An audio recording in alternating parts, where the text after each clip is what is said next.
आज Doubtnut app download करें। Doubtnut पर अपने सभी गणित, रसायन विज्ञान, भौतिक विज्ञान और जीव विज्ञान के डाउट्स का करो सफाया।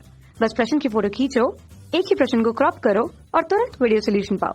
अभी डाउनलोड करें। अभी कथन दिया गया है कि एक हल्की वस्तु व भारी वस्तु का संवेग समान होता है, इसलिए फिर उनकी गतिज ऊर्जा भी समान होती है। और तर्क में दिया गया है कि गतिज ऊर्जा वस्तु के द्रव्यमान पर निर्भर नहीं करती। तो दिए गए प्रश्न में हमको करना यह है कि तर्क तथा अभिकथन दोनों का सत्यापन करना है, कि देखना है दोनों जो दिया है वो सत्य है अथवा असत्य है। उसके पश्चात यदि दोनों सत्य हो तो ये भी देखना है कि तर्क अभिकथन की सही व्याख्या करता है अथवा नहीं करता है। उस आधार पर हम बता पाएंगे कि दिए गए विकल्पों में से कौन सा विकल्प सत्य है तथा कौन सा विकल्प असत्य है। तो अभिकथन पर दोबारा चलते हैं। कहा गया है कि हल्की वस्तु व एक भारी वस्तु का संवेग समान होता है, इसलिए फिर उनकी गतिज ऊर्जा भी समान होती है। तो दोस्तों हमको समझना पड़ेगा पहले संवेग क्या होता है और गतिज ऊर्जा क्या होती है। जैसे ये कोई पिंड ले लिए मैंने m द्रव्यमान का, ठीक है। अब ये m द्रव्यमान का पिंड स्थिर नहीं है, गति कर रहा है v एक समान वेग से। तो इसके लिए संवेग का मान क्या हो जाएगा, संवेग को p से प्रदर्शित करेंगे। ये हो जाएगा उस पिंड का द्रव्यमान गुना उस पिंड का वेग। चूंकि वेग एक सदिश राशि अर्थात जो संवेग है वो भी सदिश राशि होती है। लेकिन यहाँ प्रश्न में पूछा गया है कि संवेग समान होता है हल्की और भारी वस्तु का।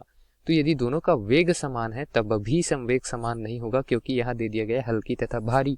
ठीक, हल्की और भारी दिया गया है अर्थात ये कहा गया है कि द्रव्यमान दोनों के भिन्न भिन्न है। जैसे मैं दो पिंड ले लेता हूँ, एक पिंड को नाम दे देता हूँ ए, ठीक, और दूसरे पिंड को नाम दे देता हूँ बी, ठीक है।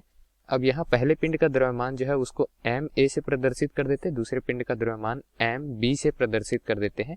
एक पिंड हल्की है, एक पिंड भारी है कहा गया है, ठीक है। तो हल्की वाला जो है वो एम ए द्रव्यमान वाला वस्तु है, एम बी जो द्रव्यमान वाली वस्तु है उसका वजन भारी है। तो एम ए का मान जो है अर्थात द्रव्यमान का मान ए पिंड के लिए वो कम हो जाएगा एम बी से, क्योंकि एम बी क्या है, भारी है, तो द्रव्यमान भी अधिक होगा।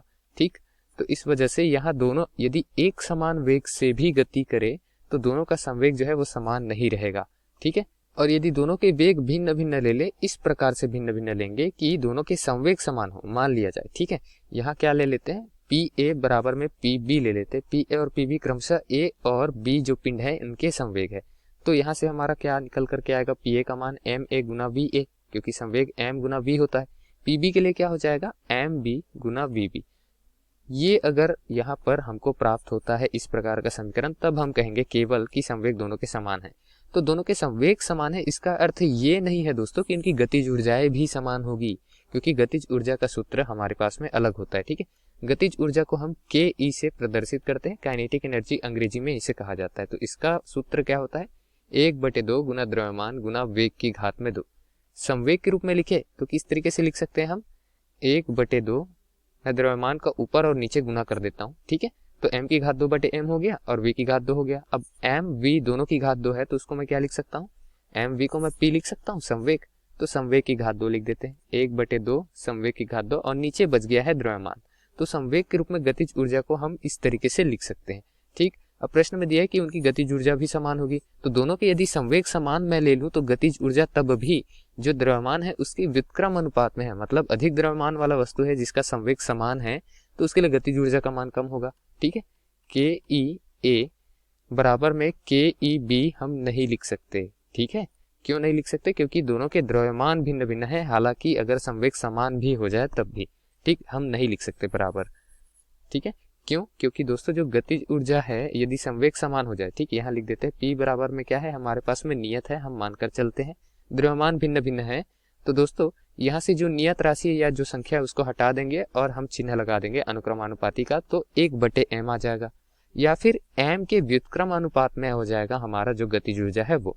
अर्थात अधिक द्रव्यमान है, संवेग समान है तो गतिज ऊर्जा उसकी कम होगी। द्रव्यमान कम है और संवेग समान है तो दोस्तों गतिज ऊर्जा अधिक हो जाएगी, ये हम कह सकते हैं। तो अभिकथन में जो हमको दिया है कि गतिज ऊर्जाएं भी समान होगी, तो ये पूरी तरीके से असत्य दिया है। इसका सत्यापन हमने किया तो पाया कि यह कथन सत्य नहीं है, असत्य है।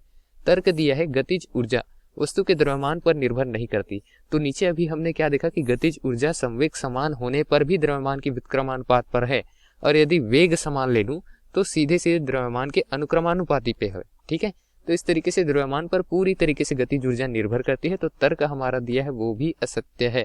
तो इस वजह से सही विकल्प क्या हो जाएगा हमारा, कि अभिकथन तथा तर्क दोनों गलत है, जो कि विकल्प क्रमांक डी पे दिया है। अतः विकल्प डी दिए गए प्रश्न का सही उत्तर है दोस्तों। धन्यवाद। कक्षा 6 से 12वीं से लेकर नीट, IIT, JEE वो एडवांस के लेवल तक 1 करोड़ से ज्यादा छात्रों का भरोसा। आज ही डाउनलोड करें डाउटनेट ऐप या व्हाट्सएप करें अपने सारे डाउट्स 8400 400 400 पर।